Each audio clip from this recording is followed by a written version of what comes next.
Number 13 ما زال بصفاته قدیما قبل خلقہ، اللہ رب العزت کی جو صفات ہیں وہ ہمیشہ سے ہیں، یعنی جب مخلوق کو پیدا نہیں کیا وہ تب بھی خالق تھے۔ لم یزدد بکونہم شیئا لم یکن قبلہم من صفاتہ، اگر اللہ تعالیٰ کی کوئی صفت تھی اور چیز کو پیدا نہیں کیا وہ تب بھی صفت تھی، اور کسی چیز کے پیدا ہو جانے سے اللہ کی کسی صفت میں اضافہ نہیں ہوا، نہ کمی آئی نہ اضافہ۔ وَكَمَا كَانَ بِصِفَاتِهِ أَزَلِيًّا كَذَلِكَ لَا يَزَالُ عَلَيْهَا أَبَدِيًّا، جس طرح اللہ کی صفات ازلی ہیں اسی طرح اللہ کی صفات ابدی بھی ہیں، ہمیشہ سے ہیں، ہمیشہ رہیں گی۔ نمبر 14 لَيْسَ مُنْذُ خَلَقَ الْخَلْقَ اسْتَفَادَ اسْمَ الْخَالِقِ وَلَا بِإِحْدَاثِهِ الْبَرِيَّةَ اسْتَفَادَ اسْمَ الْبَارِ، ایسا نہیں ہے کہ جب اللہ نے کسی کو پیدا کیا ہو تو پھر اللہ کی صفت خالق ہو، مخلوق کو بنایا ہو تو پھر صفت باری ہو، ایسا نہیں ہے۔ جب مخلوق کو پیدا نہیں کیا تب بھی خالق تھے، اور جب کسی چیز کو نہیں بنایا تب بھی باری تھے۔ بات سمجھنا، ایک ہوتا ہے کسی صفت کے ساتھ متصف ہونا، اور ایک ہوتا ہے کسی صفت کا اظہار ہونا۔ اللہ تعالیٰ صفات کے ساتھ متصف تو ہمیشہ سے ہیں، لیکن اللہ تعالیٰ کی کسی صفت کا اظہار تب ہوتا ہے جب اللہ تعالیٰ اس چیز کو پیدا فرماتے ہیں۔ خالق تو اللہ ہمیشہ سے ہے نا تمام انسان کے، لیکن جب ایک انسان پیدا کریں گے اب اللہ کی صفت خلق کا ظہور ہو جائے گا، تو صفات کے ساتھ متصف ہونا اور بات ہے اور صفات کا ظہور ہونا اور بات ہے۔ میں پھر یہ بات کہنے لگا ہوں کہ اللہ تعالیٰ بے مثال ہے، لا شیء مثلہ، لیس کمثلہ شیء، لیکن سمجھانے کے لیے بس اوقات مثال دینی پڑتی ہے۔ اب دیکھو، ایک شخص بیان نہیں کر رہا لیکن بیان کرنا جانتا ہے اور بیان کرتا بھی ہے، وہ خطیب ہوگا یا نہیں؟ جی یہ کون ہے؟ خطیب صاحب بیٹھے۔ کوئی بندہ کہ جی خطیب صاحب ہے تو پھر بول کیوں نہیں رہے؟ آپ کہہ رہے ابھی بولیں گے تو میں سمجھ آ جائے گی، ابھی سمجھ آئے گی یہ خطیب صاحب ہے۔ شکر کرو چپ کر کے بیٹھے ہوئے۔ تو بسا اوقات ایک انسان بہت اچھا قاری ہوتا ہے لیکن وہ تلاوت کر نہیں رہا ہوتا، لیکن قاری پھر بھی ہوتا ہے نا، اور اس کے قاری ہونے کی صفت کا اظہار کب ہوتا ہے؟ جب وہ تلاوت شروع کرتا ہے۔ ایک شخص خطیب ہوتا ہے لیکن صفت خطابت کا اظہار کب ہوتا ہے؟ جب وہ خطبہ شروع کرتا ہے۔ اسی طرح اللہ خالق تو ازل سے ہے لیکن صفت خلق کا اظہار اس وقت ہوتا ہے جب کسی چیز کو پیدا فرماتے۔ تو صفات سے متصف ہونا اور بات ہے، اور صفات کا ظہور یہ اور بات ہے۔ نمبر 15 لہو معنی الربوبیت ولا مربوب ومعنی الخالقیت ولا مخلوق، یہ معنی صفت ہے۔ اللہ تعالیٰ کے لیے صفت ربوبیت اس وقت بھی تھی جب کوئی مربوب نہیں تھا، یعنی اللہ اس وقت بھی رب تھے جب کسی کی تربیت نہیں فرما رہے تھے۔ چیز پیدا ہوئی تربیت شروع ہو گئی، جب نہیں پیدا تب بھی رب تھے۔ اور اسی طرح صفت خالقیت اللہ کے لیے اس وقت بھی تھی جب کوئی مخلوق نہیں تھی۔ تو صفت خالق تو مخلوق کے وجود سے پہلے بھی تھی، لیکن صفت خالق کا ظہور اس وقت ہوا کہ جب مخلوق کو پیدا فرمایا۔ نمبر 14 وَكَمَا أَنَّهُ نمبر 16 وَكَمَا أَنَّهُ مُحْيِي الْمَوْتَى بَعْدَمَا أَحْيَاهُمْ اسْتَحَقَّ هَذَا الْإِسْمَ قَبْلَ إِحْيَائِهِمْ كَذَلِكَ اسْتَحَقَّ اسْمَ الْخَالِقِ قَبْلَ إِنشَائِهِمْ، جس طرح اللہ رب العزت نے ابھی پیدا فرمایا، پھر یہ انسان میت ہوگا، پھر قیامت کے دن دوبارہ پھر پیدا فرمائیں گے، تو ابھی قیامت آئی نہیں ہے، ابھی اموات کو پیدا کیا نہیں ہے، لیکن اب بھی اللہ کو محیی کہتے ہیں۔ بالکل اسی طرح کوئی چیز ابھی پیدا نہیں ہوئی، پیدا ہونی ہے، لیکن تب بھی اللہ تعالیٰ کو خالق کہتے ہیں۔ تو اموات کے حیات سے پہلے بھی محیی ہیں اور مخلوق کو پیدا کرنے سے پہلے بھی وہ خالق ہے۔ تو صفات کے ساتھ متصف ہونا اور بات ہے، اور صفات کے ساتھ صفات کا ظہور یہ اور بات ہے۔ یہاں دو لفظوں میں فرق سمجھیں۔ یہ بات میں کیوں کہہ رہا ہوں کہ عام طور پہ ہمارے یہاں بعض لوگ کم فہمی کی وجہ سے یہ بات کہہ دیتے ہیں، کم فہمی کی وجہ سے، کہ یہ تخلیقات فلاں شاعر کی ہے، یہ تخلیق فلاں شاعر کی ہے، یہ تخلیق فلاں آرکیٹیکٹ کی ہے، یہ فن کی تخلیق فلاں کی ہے۔ نہ، ایک ہے لفظ خلق اور ایک ہے لفظ ایجاد۔ عدم سے کسی چیز کو وجود میں لانا، اس کا نام ہوتا ہے خلق۔ اور مخلوق کو اللہ تعالیٰ کی خداداد عقل کے ذریعے اور اللہ کے عطا کردہ اسباب کے ذریعے نئی شکل دینا، اسے کہتے ہیں ایجاد۔ تو خلق کہتے ہیں عدم سے وجود میں لانے کو، اور ایجاد کہتے ہیں موجود کو نئی شکل دینے کو۔ مخلوق کو نئی شکل دیں، اسے کہتے ہیں ایجاد۔ مثلا یہ میرے ہاتھ میں گھڑی ہے، اب یہ گھڑی بنی ہے لوہے سی۔ دنیا میں ہر بندہ یہی کہے گا کہ لوہے کو پیدا اللہ نے کیا ہے، اور دنیا میں ہر بندہ کہے گا اس گھڑی کو فلاں انسان نے بنایا ہے، فلاں کمپنی نے بنایا ہے۔ تو یہ لوہے سے بنی ہے۔ جب لوہے کی باری آئے گی تو نسبت خالق کی طرف کریں گے، اور جب لوہے کی موجودہ شکل کی باری آئے گی، یہ جو گھڑی ہے، اب نسبت اللہ کی طرف نہیں بلکہ نسبت انسان کی طرف کریں گے۔ اس کا معنی کیا ہے؟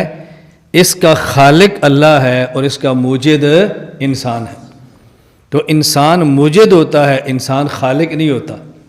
اس لیے انسان کی کوئی تیار کردہ چیز ہو، اسے انسان کی ایجاد کہنا چاہیے، اسے انسان کی تخلیق نہیں کہنا چاہیے۔ تخلیق اور چیز ہے اور ایجاد اور چیز ہے۔ دوسری بات اب سمجھیں، انسان جب کسی چیز کا موجد ہو تو اس کا مالک بھی ہوتا ہے، لیکن تب تک مالک ہے جب تک اس کو فروخت نہ کر دے۔ جب فروخت کر دے تو اس کی ملک ختم، اب مالک خریدار بن جاتا ہے۔ تو انسان جو موجد ہے، اشیاء پر اس کی ملک دائمی نہیں ہے، عارضی ہے۔ اس کے باوجود بھی موجد کی بات کو مانا جاتا ہے، حالانکہ اس کی ملک عارضی ہے۔ تو اللہ تعالیٰ جو خالق ہیں، ان کی ملک عارضی نہیں ہے، ان کی ملک دائمی ہے۔ تو جب موجد کی بات کو مان لینا یہ کوئی سختی نہیں ہے، تو خود خالق کی بات کو مان لینا یہ کون سی سختی ہے؟ ایک ہوتا ہے کسی چیز کو پیدا کرنا، اور وہ چیز ٹھیک خراب ہو جائے تو ایک ہے اس کو ٹھیک کرنا۔ اب ٹھیک کرنا چونکہ مختلف قسم کا ہوتا ہے، خرابی مختلف ہے تو ٹھیک کرنا مختلف ہے۔ تو جیسی خرابی ہوتی ہے اس خرابی کا نام بھی ہوتا ہے، اور جس طرح ٹھیک کرنا ہوتا ہے ٹھیک کرنے والے کا نام بھی ہوتا ہے۔ اگر جسم میں خرابی آ جائے اور اسے کہیں مرض، تو جو ٹھیک کرتا ہے اسے کہیں گے طبیب۔ اب آنکھ کو پیدا اللہ نے کیا، اور اگر آنکھ بیمار ہو جائے تو علاج اس کا طبیب کرتا ہے۔ طبیب جب علاج کرے تو وہ کہتا ہے کہ اپنی آنکھ پر سبز پٹی باندھ لو، اوپر کالا چشمہ لے لو، اور کم از کم 1 مہینہ تک آپ نے کسی چیز کو نہیں دیکھنا۔ دنیا میں کوئی انسان بھی نہیں کہتا کہ یہ ڈاکٹر اور طبیب بہت ظالم ہے، اس نے ہر کسی کو دیکھنے سے منع کر دیا۔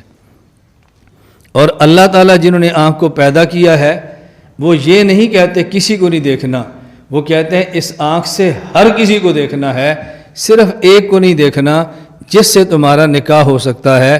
جب نکاح ہو جائے تو پھر اس کو بھی دیکھنا ہے۔ اور کہتے ہیں بہت سخت ہے اللہ تعالیٰ، شریعت کے احکام بہت سخت ہیں۔ جو آنکھ کا مالک ہے اور خالق ہے، وہ کہہ رہا ہے اس آنکھ سے سب کچھ دیکھو، صرف اس کو نہ دیکھو جس سے تمہارا نکاح ہو سکتا ہے، اور وہ بھی تب تک جب تک نکاح نہیں ہوتا۔ جب نکاح ہو جائے تو اس کو بھی دیکھو اور جی بھر کے دیکھو، تم دیکھو گے میں اس پہ ثواب کروں گا، اور شوق سے دیکھو۔ اور حدیث پاک میں بھی ہے نا، رسول اللہ نے فرمایا بہترین عورت کی 3 نشانیاں ہیں، ان میں پہلی نشانی یہ بیان فرمائی اذا رأیتہا سرت کا، جب تو اس کو دیکھے نا تو تجھے مزہ آ جائے، جب اس کو دیکھے تو تجھے مزہ آ جائے۔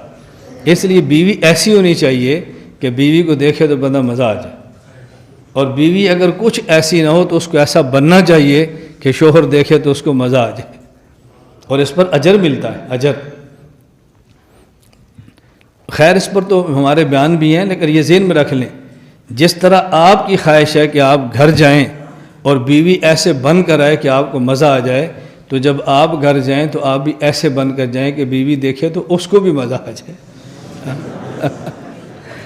یہ نہیں ہے اپنی شکل دیکھو، حلیہ دیکھو، کپڑے دیکھو، جس کے ساتھ گھر میں داخل ہوئے منہ سے بدبو نکل رہی ہے، بغلوں سے کیا کچھ، یہ کیا تماشا ہے؟ دونوں کو اس چیز کا خیال رکھنا چاہیے۔